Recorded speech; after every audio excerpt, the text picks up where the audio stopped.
ఏంది ఆడాడైతే దానికని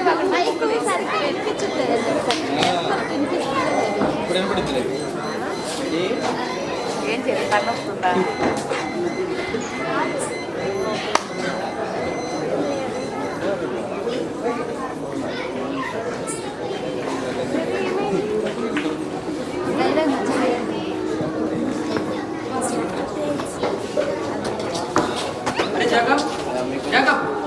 ఏంటో అలా ఉన్నావు?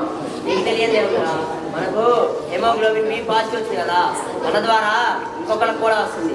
అది కాక మనం చనిపోయే పరిస్థితి కూడా వస్తుందా అన్నట్టు. నీకేంద్రా ఇలా ఉన్నావు, ఇంత సంతోషంగా ఉన్నావు? ఓ నేనా మా దేవుడు నడిపించిన దారిలో నేను నడుస్తున్నాను కాబట్టి నేను ఇలా సంతోషంగా ఉన్నాను. అవునా? అదే నాకు ఈ సమస్యకి ఏం పరిష్కారం దొరకట్లేదు, వేరే చెప్పురా. ఓ అలాగా? అలా అయితే డైలీ చర్చికి రా, ప్రార్థన చెయ్యి, బైబిల్ చదువు. అవును, ఇంటికి కూడా బాగా ప్రార్థన చేసేవాడు కదా, ఈ మధ్య రావట్లేదే చర్చికి, మళ్ళీ రారా? ఓరా బాబు, ఎప్పుడు ప్రార్థనకి రా, చర్చికి రా అంటావు, బైబిల్ చదువు అంటా ఉంటావు. నీకు తప్ప ఏం తెలియదా? పో, నీ సలహా నాకేం అవసరం లేదు, వెళ్ళిపో.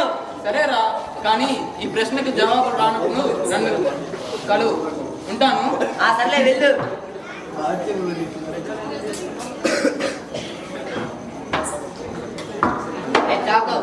ఏమింద్రా అలా ఉన్నావు?